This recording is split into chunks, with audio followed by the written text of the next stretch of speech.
In an oft-quoted passage from his De Ratione Studii, or the method of study, Erasmus describes an active mode of reading with pen in hand to pick out important words and passages with special marks. And here he suggests that in the construction of a storehouse or a thesaurus of useful material, the memory is aided by both places and the images that represent them. And he suggests that the things which it is necessary but difficult to remember might be hung up on the walls of a room where they are generally conspicuous, or inscribed at the beginning and end of your books, or engraved on rings and drinking cups, or painted on doors and walls, or even in the glass of a window, so that what may aid learning is constantly before the eye. And in England, these ideas would find their most influential formulation in Sir Thomas Elyot's book named The Governor of 1531, a widely read textbook on the education of noblemen. For Eliot, finally, I'd say we find an explicit program for training the reader's eye in which drawing becomes an integral part of reading.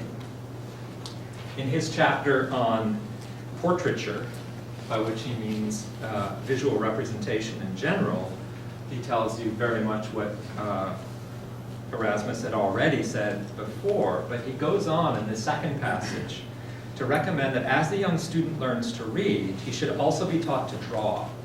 And he that is perfectly instructed in portraiture, in the depiction of whatever it is he's reading, and happeneth to read any noble or excellent history, whereby his courage is inflamed to the imitation of virtue, he forthwith taketh his pencil or pen, and with a grave and substantial study, gathering to him all the parts of imagination, endeavoreth himself to express lively, and as I might say, actually in portraiture, not only the fact or affair, but also the sundry affections of every personage in the history.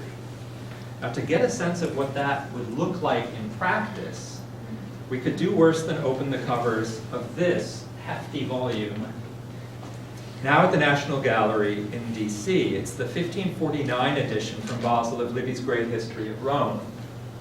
A central text in Renaissance humanism's curriculum for the reading of history, and the one that, thanks to Lisa Jardine and Anthony Grafton, now has a special place in the history of reading. In 2000, the English rare book dealer Max Brothers offered for sale a very special copy of Livy's big book, this one, with annotations and illustrations by one or more English readers. Most of the words in the margins offer the kind of treatment familiar from other notes in learned books from the period, mostly about eloquence and governance. Now, these lessons would have been exceptionally pressing for English readers at the moment this book was published. 1549 was a year which saw an intensification of economic hardship, social unrest, and religious schism under the fragile coalition of the 11-year-old king, King Edward VI. Anger about agrarian enclosures had given rise to a series of popular protests, reaching ahead with Kett's Rebellion. For social historian Andy Wood, in fact, this year, 1549, marks the precise junction between the medieval and the early modern, and the decisive crisis that gave rise to the English state and the British Empire. But what really brought this Livy to life for this reader, and explains why the volume was bought by an art museum, were the 114 pen and ink drawings that run down the edge of the text and sometimes spill over into the top and bottom margin when sieges or beheadings required. The sale catalog describes them as follows. The drawings are by a mature but untrained English artist who has chosen to depict all the characters dressed in contemporary 16th century English costume. The kings are dressed in long coats trimmed with fur, the consuls and tribunes as lawyers, theologians and scholars in long robes or fur-trimmed coats, etc. The women have dresses and the soldiers have modern armor and weapons, including cannons, and take part in battles that would appear straight out of a Tudor tournament book. All the drawings relate closely to the text, finally, but none seem to derive from earlier illustrated editions of Livy, and there were many to draw on. Perhaps no other classical text supplied the subject matter for so much visual representation in the Renaissance. Not something we think about with Livy, but absolutely the case. If we go through the book page by page, we find not a visual guide to the running narrative, as you would expect to find in illustrated medieval chronicles, but rather a pageant of isolated emblems, triggered by the text, but serving as discrete tableaux or dumb shows even. Dramatic scenes from ancient history presented in modern dress, on a paper stage. Here's the tragic death of Lucrece. Its stark lines heightened with a dash of red ink. Here we see the action through Evander's eyes, when he discovers that the man hauling away his cattle by their tails is none other than Hercules, and he builds an altar which he foretells will become the greatest altar of the most powerful nation on earth. And here, not best artwork, but quite an interesting piece of evidence, is the decisive confrontation between Coriolanus and his family. The great leader runs with joy to meet them, but his mother stops him in his tracks, sternly refusing to embrace him until he has agreed to spare the city of Rome. Now, in the well-chosen words of the Marx Brothers catalog, the style gives the figures the air of actors in a play. Enter Nicholas Udall, known to scholars of Renaissance drama as the father of English comedy. When Nicholas Barker announced the sale of this book in his quarterly roundup in the Book Collector, he made a bold claim about the identity of the reader, describing the book as annotated and enchantingly illustrated by a contemporary English hand, probably that of Nicholas Udall, 1505-56, scholar, schoolmaster, and author of Ralph Roister Doister. In the 1530s, Udall served as headmaster of Eton, where he introduced the Erasmian program to such Elizabethan luminaries as Thomas Wilson and Richard Mulcaster, and earned a reputation for his passionate commitment to bringing the classical world back to life. In 1541, Udall lost his post at Eton for an egregious act of either burglary or buggery, depending on whose transcript you read. I'll have to ask Alan for the right answer. But the late 40s, he rose again to favor, and in the early 50s, he enjoyed a new reputation as a great court dramatist. Now, if the images in this 1549 Livy are produced by a legendary teacher known for his ability to bring the past to life, we might well ask who was his student for these lessons in reading and drawing. Now, in 1549, that exact year, Udall is appointed tutor of Edward Courtenay, later First Earl of Devon, then in his 11th straight year as a royal prisoner in the Tower. He himself had a very strong claim to the throne and a bad habit of mixing with rebels and conspirators of the sort paraded on the pages of Livy. He was first imprisoned with his parents for their, I'll skip his life history, but at any rate, in 1556, he flees to Italy and dies in Padua, where all roads seem to lead, just before Udall himself. And we have no record at all of what Udall and Courtenay studied in the Tower, but it's tempting to imagine them working their way through the 61st pages of Livy together, with Udall's annotations and illustrations giving the old text a new life for both of them, the one all too familiar with the drama of politics, and the other preparing to write a new kind of political drama. Now, sadly, there's no comparable evidence that Erasmus practiced what he preached and read in this fashion, even though I think he's the inspiration for this mode of reading. But he does have a hand in orchestrating my final example, and what may well be the single most famous example of a reader-illustrated book in the entire period. It really should be Exhibit A, although it comes at the end. It brings together one of his most famous texts, entitled Moriae Encomium in Greek, Stultitia Ilaus in Latin, and In Praise of Folly in English, with the artist to whom he was closest, Hans Holbein the Younger. The text was written in 1509 during his journey from Italy to England, where he was, in the words of a recent editor, stimulated by contact with Italian humanism, disgusted by secular and ecclesiastical corruption, and exhausted by his prodigious labors on the Adagia. Riding through the Alps, he conceives the notion of writing a mock encomium on folly, partly as an in-joke for the circle around his friend Thomas More, whose name resembles the Greek word for folly, Morris. Word. The text was first printed in 1511 and then reprinted by Froben in Basel in 1515, and this edition is surrounded by the learned marginal notes from the hand of the doctor and Greek scholar Lystrius, using materials supplied by Erasmus himself. Now, a special exemplar of this copy, now at the Basel Kunstmuseum, was heavily customized by at least two men. The first is a schoolmaster named Myconius, who's responsible for most of the handwritten marginalia in the whole volume. Now, alongside the notes is this particularly interesting visual scheme. It's the very last page, echoing the shape of Froben's printer's device. which delineates the chief virtues to be gathered in reading the book. It's a reading of Erasmus using Erasmus's own methods, and it includes sententiae, metaphors, similes, and I hope you can just about make it out on the bottom, images. The last of the things to look for is images. Once again, these images are both figurative and literal, since Myconius also arranged for a gifted young artist, the 17-year-old Hans Holbein the Younger, to add no fewer than 80 exquisite pen and ink drawings to the margins of the book. A note by Holbein records that the drawings were executed in about 10 days at the end of 1515 and the very beginning of 1516. They thus constitute his earliest surviving work and the means by which he became known to Froben and Erasmus, really a career-making set of annotations. Now, the work was clearly intended, at least in part, as a personal tribute to Erasmus himself, and the note on Holbein's flattering portrait here, in Erasmus's own hand, leads to an affectionate rebuke to the effect that if he really looked that good, he would have found a wife long ago. So that probably led, people think, to this second portrait of Erasmus in the volume, where he is shown walking through the market and being so distracted by the sight of a pretty woman that he steps into a basket of eggs. But Erasmus is by no means the only target of Holbein's satirical hand. There is everyone's favorite image from the book, the Cruel Schoolmaster, and there are many other types depicted in the margins, the mathematician, the poet, and the philosopher among them.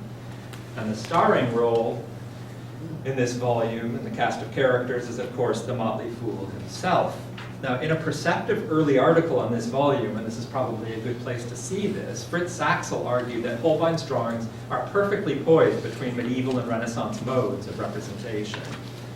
And the same might be said, I think, of the entire multi-layered mise-en-page, which is astonishingly complex, nowhere more so maybe than in this opening page of the text proper, which plays with a number of textual, spatial, and rhetorical protocols. Gerard Sharpling has recently suggested that Erasmus's words on this page conform perfectly to his own recipe for enargia. Sharpling says, this is an attempt to create through words a feeling within the reader or listener of being present at a theater and able to visualize the subject before one's eyes, as if to reinforce the central role of graphic persuasion. And remember, Sharpling here is talking about the words, not the Holbein images, just Erasmus's own text. A description of the set, stage directions, delineation of an amenable audience, and attention focused on the speaker rising to deliver a speech. A succession of people, places, and events are then brought into the mind's eye of the reader in a series of still life portraits, momentarily attracting the reader, but these are then undercut and turned inside out by a reverse movement, which casts doubt upon accepted value systems. Erasmus's book charts the desire yet impossibility of perceiving truths in linguistic surfaces alone. In interpreting this book, there is a call for critical or adversarial reading, which can enable the reader to discern the true message of the text. Now, what's so interesting here is he's saying that about the words on the page and makes no reference to the fact that in Erasmus's own project, there was this visual component too. Now we often, this is a classic example of why I think the word illustration is not something, if in used books I resisted the word marginalia, because, well, we'll come back to that if we have time.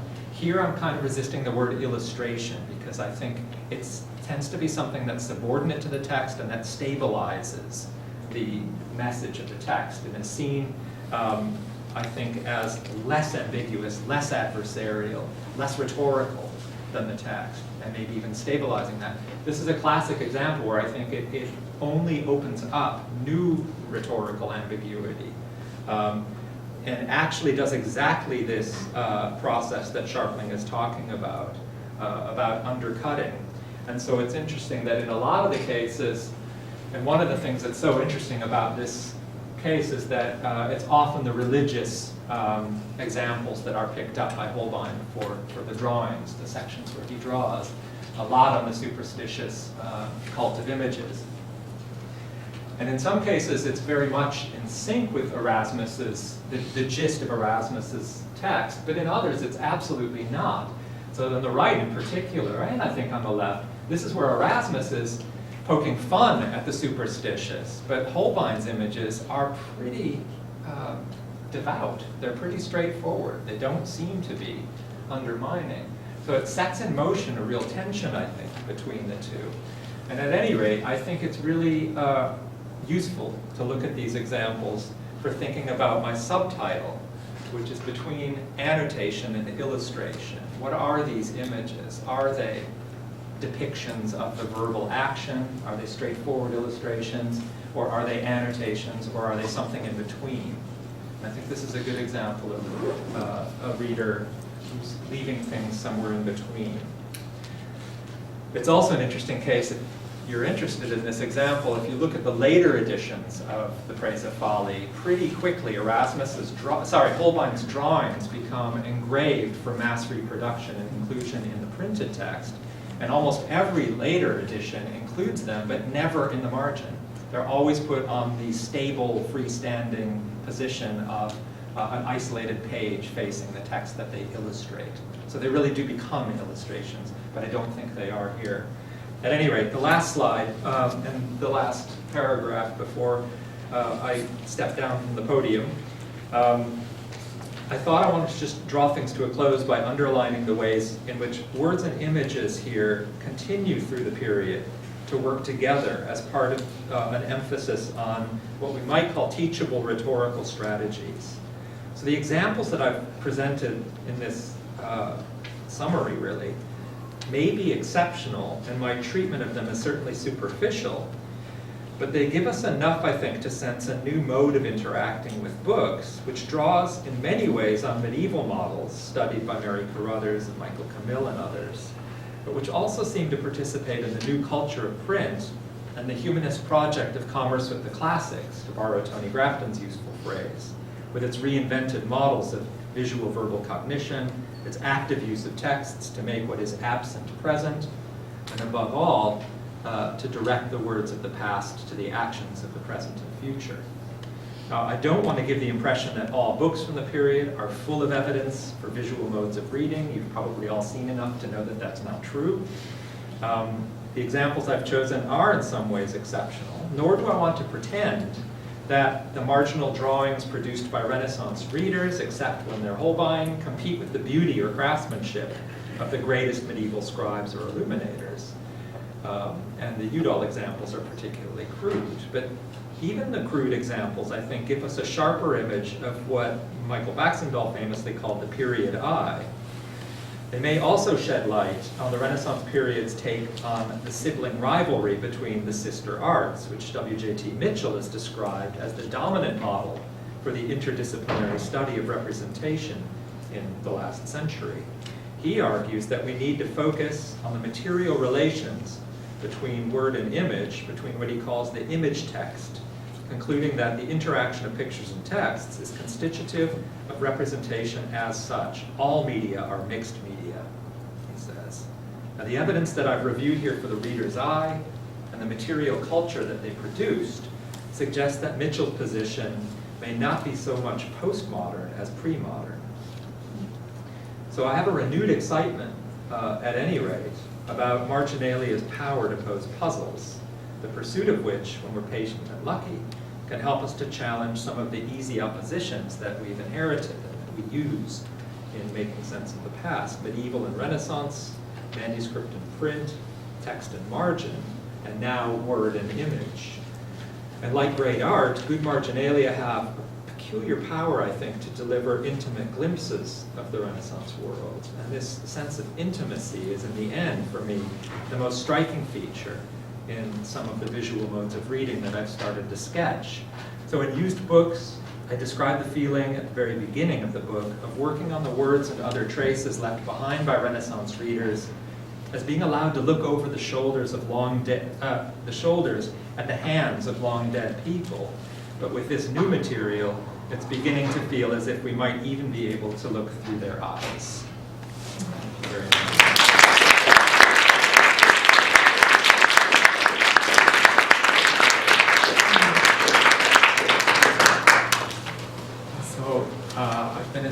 wanted to lead some Q&A. So if there are any questions, comments on the floor, I would be happy to hear them, respond. If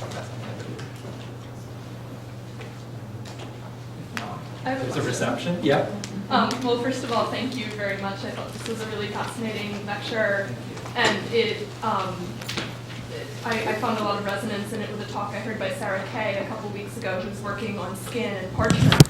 Yeah. And the body seems to come up a lot in these drawings. I mean, we're talking about the reader's hands and their eyes, and I think embodiment is a really useful concept to think about when considering these. I mean, I don't know what to call them if they're not marginalia or illustrations or these images. I keep falling back on something more or less neutral, like image. And I'm wondering what you think about the role of the physical page itself, in the sense of the not the text as an abstract writing, but how it's physically printed or written on skin or on paper. Mm-hmm. How do you see that?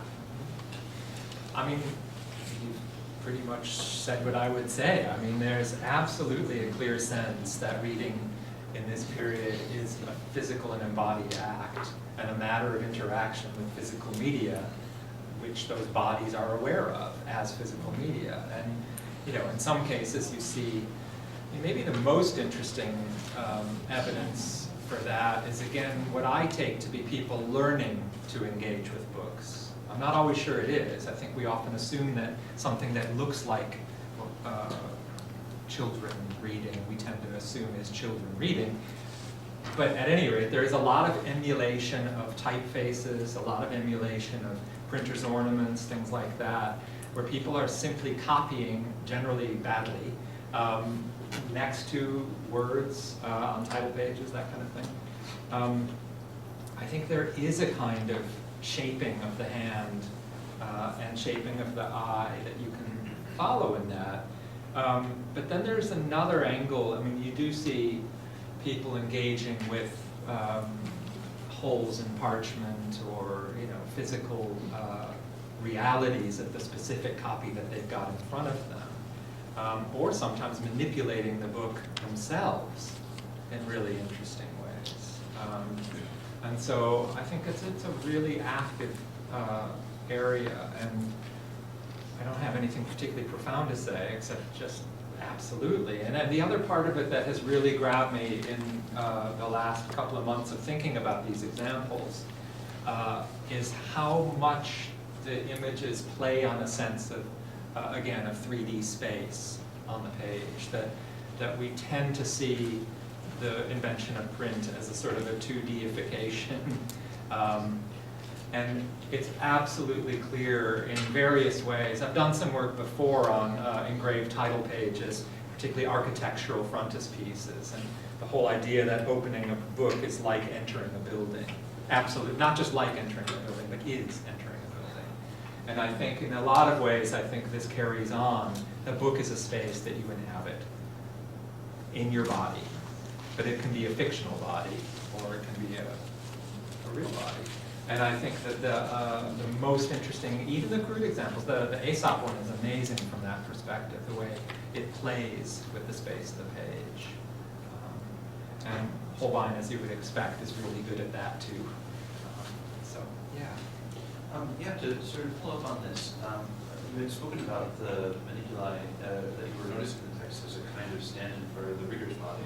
Mm-hmm. And I'm curious about whether there's a difference between annotation and the making of images with respect to a text that's a manuscript that's written by hand, as opposed to a printed text. Because there would be some, and this I guess depends on how you're thinking about not just the images, but also the text that's written in the margin.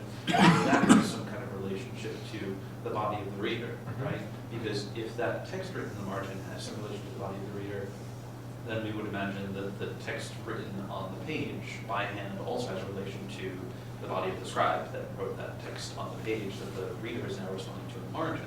But if you have a printed text, we're lacking that sort of scribe's body, right? We have a printed, mechanized process that then the reader is responding to with their hand. Actually, I would suggest that the printed one is still a manuscript. That's the way I would approach it. Is I think that because actually there's very little difference in my experience between the way the two are annotated or used. You very rarely get someone saying, "Oh my God, here we are, it's print." Yeah, but I think that sense of the print as a uniform, mechanized thing is much slower to come along. And it's an interesting thing because this famous thing you get quoted over and over and over, that no two copies of Shakespeare's First Folio are alike, all of that stuff. And then a lot of people say, well, how many readers had access to 80 to the Folger Library's 80 copies of the First Folio? So did they really know that? And so I kind of wonder where that sense of variation exactly comes from, but it is there. It's partly that the errata lists are plain to see. And in fact, one of the most common forms of making your way through a text is to turn to the errors first, go in and correct them by hand, and then you've got a perfect book. I guess I'm just curious about what's the difference of responding to a page that is typeset, that has sort of neatly blocked off characters that are repeated characters, and the font is sort of repeating the same, as opposed to a cartographic, right? That's a huge question. Yeah. That would be a topic for a whole seminar, I think. Except that, Elizabeth Eisenstein has helped us with some aspects of that, about uniformity, the ability for people at a distance to refer to the same thing. Actually, my cryptography exhibition has a case about the use of book codes, which, famous from Graham Greene's Our Man in Havana, and other examples where, two people at a distance can use the same copy of or the same edition of the same book to corresponding codes, simply with page numbers and line numbers as the code. You couldn't do that in a chirographic world so much, but and that goes all the way back to this period too. I do think that there is, I want to be really careful because I am not a scholar of medieval illumination. And I know that, I would say that, Lillian Armstrong and the stuff on that extraordinary incunable moment where you get the hand finishing of these early printed texts shows an incredible spatial awareness and trompe-l'oeil and all of those effects. So I don't want to overemphasize it, but I do find in early print this extraordinary sense of the text block as a space. And I would really welcome other people's sense of whether that's true or in your experience, or whether whether you think I'm, as usual, being mean to the medieval people. Speaking of which, yeah. Well, one thing that seems different, and I'm going to see a set of examples for that in medieval illumination, sometimes you see like the center of a letter picked up by the marginal illustrator. Absolutely. And a lot of the illustrations, marginal illustrations you've been talking about are like almost thrilling to me in that they come up against the text block as if it's a wall. That's right. At some point in this dimensionality is something that they interact with as, that seems different from like the fluid extension on the text block in medieval manuscript. And I don't know that if that's something that consistently happens. One of my favorite, did I include it? No, I didn't. There's a great example in the Dante of a man being chased by a dog, and he's disappearing into the text. So he goes into the text, and the dog is literally biting his thumb, and he's disappearing. So, but that's a good example, with the cauldron hanging off the edge of the text. Yeah, it's pretty extraordinary, and it turns out to be much more widespread than I expected. I would be a little cautious about your dating of the division between the Middle Ages and the early modern period at 1549. Oh, it's not mine, believe me. Whatever. Andy Wood. It's. I was quoting someone else there. Yeah, though it may have an iota of validity for England, but it certainly doesn't for Italy. Fair enough. Or no, and I have to. Maybe 1350. Sure. So on. No, I'm with you on that Come one. on. I'm with you on that one. That was an English book, and I was reading it in an English context. Clear. Um, But you mentioned it in the context of the Basil Livy. no, I know. Yeah. I was just reading strangely Tuesday book today in that from 1607, in which the author contrasted his visual mode of literary representation to the stage, and saying that his representation was for the ear, and whereas the stage was for the eye. So I was wondering if you could just talk a little bit more about. It seems like there's great theatrical potential in these images, and I think the last one that you showed, it almost like it was I think the gesture getting down off of the. Yeah, it's Folly herself ending her oration and coming down. Yeah, I mean, not just theater, of course, but also sermons. And the great article by Don Mackenzie, still maybe my favorite article in the history of the book, Speech Manuscript to Print, must read article for everyone, is so strong on that particular, I mean, an anxiety in a lot of different areas about the loss of presence that print can bring, and about the concern about addressing both the ear and the eye, and the other body parts too. But it's such an interesting example, and yeah, I do think it's striking, though, the Erasmus examples, particularly from the rhetorical works, so often talk about the theatrical potential for those things, and that's why I find. I mean, Udall. I didn't have time to really do justice to any of these books, but it really was a prospectus kind of talk. But the Udall example is interesting because he, as a schoolmaster, literally translated Erasmus to an English audience, and his textbooks, very popular, almost as popular in England as Erasmus's were elsewhere, do that work of making these tools for enargia, these tools for vividness available. And so I should have said, I'm not totally persuaded that those are Udall's drawings, not 100% by any means, but I want them to be, because it makes such a great story about this 1549 reading with a particular prisoner in the tower who we know he was training. It makes, everything comes together. He's at his moment of transition into his own playwriting career, short-lived one, but an important one. And yeah, there is something fantastic about that. But it's important because, again, I guess one of it's really a simple point, it probably doesn't even need to be made, but I think given, especially I come in part from theater studies and from Shakespeare studies, and given how much impact that iconoclasm argument made over the last couple decades, I think we've really overplayed that card. I guess that's my sort of bottom line intervention, is that this helps me to see a lot of ways in which the eye remained the visual remained as active in this culture, even after it was supposed to not be. And that's kind of my bottom line. And I think it does have a theatrical dimension that plays out in theatrical culture in all kinds of ways. Also, I mean, just thinking about theatricality, that example of the, I didn't include it, but what does that make people, does any Renaissance drama people here, what does that make you think of?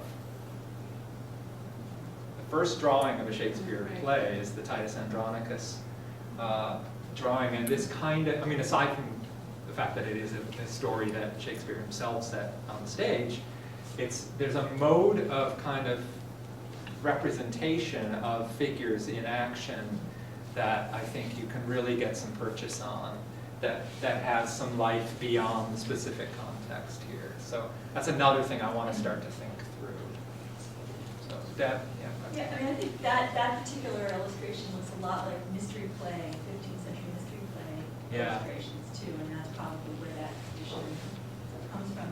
But I was gonna just ask another question, that is Yeah. this kind of in-between world of image and writing. Yeah. Have you looked at handwriting manuals at all, this sort of humanist genre of teaching people how to make letters? Because I don't know these very well, but that it's a whole, there are hundreds of these, and to find examples of them where people are actually drawing, following the instructions. Sure. Yeah. I had read Jonathan Goldberg's great stuff on the training of the hand ages ago, and so that's very much part of my approach. But I guess in some ways I'm more interested in other examples, like do you know the Joris Hufnagel one at the Getty, where it isn't just about a display of calligraphic skill; it's also about a representation of the natural world. And it always struck me as bizarre. Maybe it's just about the display of skill in representation. But those moves that seem weird to us between letters and butterflies, let's say, maybe they're not so weird. There is something about those leaps that I think is very much at work here. And in particular, the way, with Dante, why would you, most of the images, and actually there's a lot to be said about that. Dante, most of the images are of the natural world. The sun, the light at a certain time, water, bodies of water, all of these natural images. And the one really, it's an epic article on it. It's really a book, and it's in German, and I have very, very little German. But what I can make of it, and what people tell me about the article, it argues that it absolutely has to be influenced by Leonardo himself, and that there is this engagement with the natural world through simile that is so close to Leonardo's interests in his notebooks. The article actually identifies the main artist as Giuliano da Sangallo, Medici architect. It could be. Again, as with Udall, I don't know. And this is a perennial problem with marginalia is, can you argue stuff when you don't know that it's Gabriel Harvey or John Dee or Matthew Parker or whoever? What kinds of stories can you tell when you're not sure? I've tried.